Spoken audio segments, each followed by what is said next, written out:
ಪ್ರೀತಿಯ ದೇವರ ಸೇವಕನೇ ಹಾಗೂ ಸೇವಕಿಯೇ, ಸೇವೆಯಲ್ಲಿ ಬಹಳಷ್ಟು ಕಷ್ಟಗಳನ್ನು, ನೋವುಗಳನ್ನು ಅನುಭವ ಮಾಡುತ್ತಾ ಇದ್ದೀಯಾ? ಸಮಸ್ಯೆ ಮತ್ತು ಸಂಕಟಗಳಲ್ಲಿ ಹಾದು ಹೋಗುತ್ತಾ ಇದ್ದೀಯಾ?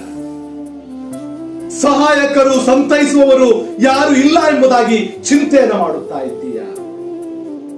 ಕಣ್ಣೀರಿನಲ್ಲಿಯೂ ಕಾರ್ಗತ್ತಿನಲ್ಲಿಯೂ ನಡೆಯುತ್ತಾ ಇದ್ದೀಯಾ?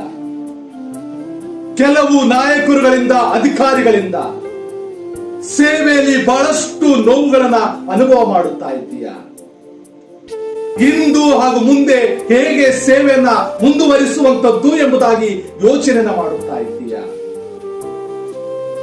ಯೆಶಾಯನ ಪ್ರವಾದನೆಯ ಗ್ರಂಥ 41ನೇ ಅಧ್ಯಾಯ 10ನೇ ವಚನದಲ್ಲಿ, ನೀನಂತೂ ಹೆದರಬೇಡ, ನಾನಿನ್ನೊಂದಿಗಿದ್ದೇನೆ, ದಿಗ್ಭ್ರಮೆಗೊಳ್ಳದಿರು ಎಂಬುದಾಗಿ ದೇವರನ್ನ ಬಲಪಡಿಸುತ್ತಾರೆ.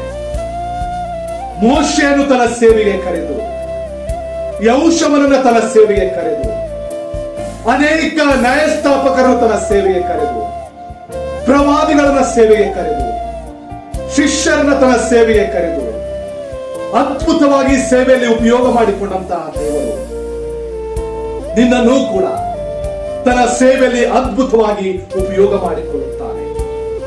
ನೀನು ಈ ಲೋಕದ ಯಾವ ವ್ಯಕ್ತಿಗಳಿಂದಲೂ ಕೂಡ ಸೇವೆಗೋಸ್ಕರವಾಗಿ ಕರೆಯಲ್ಪಟ್ಟವನಲ್ಲ.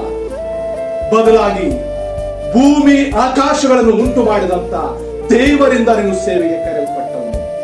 ನಿನ್ನನ್ನ ಕರೆದತನು ನಂಬಿಗಸ್ತನಾಗಿದ್ದಾನೆ. ನಿನ್ನನ್ನ ಸೇವೆಯಲ್ಲಿ ಎಲ್ಲ ವ್ಯಕ್ತಿಗಳಿಗಿಂತಲೂ ಕೂಡ ಬಹಳ ಉನ್ನತವಾಗಿ ಉಪಯೋಗ ಮಾಡಿಕೊಡುತ್ತಾನೆ.